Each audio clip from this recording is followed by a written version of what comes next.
Cancer at 35. I started getting an annoying bout of the hiccups when I ate. Now I've been given just over a year to live. Julian Sillett has been dealt a heartbreaking diagnosis of stage 4 esophageal cancer and given just 14 months to live at 35 years old. And it all started with a mild case of the hiccups. The business analyst and father of 2 from Melbourne said he first developed a bout of the hiccups while eating in June 2024. This then quickly escalated into uncomfortable swallowing difficulties. Initially, doctors dismissed his symptoms as muscle spasms or stress, but Julian persisted when the pain and his difficulty eating worsened. I went to see the doctor in July, and he suggested that I might be eating too quickly, feeling stressed, or that it might even be a temporary muscle spasm, Julian told Female. He advised me to go home, slow down while eating, and see if the issue resolved itself. But it didn't. I went back to the doctor, and by the start of August, I was having quite a lot of trouble swallowing.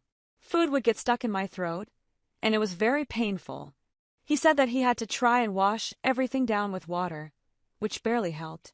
Julian was referred to an ENT and a gastroenterologist by his GP. Weeks later, I visited both specialists. The ENT performed an on-the-spot examination using a camera to look down my nasal passage. They didn't find anything concerning and recommended that I follow up with the gastroenterologist, who I was already scheduled to see. When I saw the gastroenterologist, they referred me for a gastroscopy. A couple of weeks later, I underwent the gastroscopy, which revealed a tumor located at the bottom of my esophagus and the top of my stomach. A biopsy then confirmed the tumor was malignant. Further scans revealed the cancer had spread extensively throughout Julian's abdomen, affecting his lungs, liver, and other organs. By October, doctors confirmed it was stage 4 cancer, ruling out the possibility of a cure. It felt surreal when we found out. It just didn't feel real, Julian said. He admitted that coming to terms with his diagnosis was a slow and emotional process. Over time, it just kind of settled in that it was real, he said. I've gone through so many emotions, sadness, hope, wishing things were different, even wanting to trade places with someone else. Before learning it was stage 4 cancer, Julian remained optimistic. I kept thinking it was going to be okay, he explained. Even if it turned out to be cancer, I thought it would be something small, just cut it out, have a surgery, and that would be it. I didn't really stress too much leading up to the diagnosis because I couldn't imagine it being this bad. It just didn't seem possible.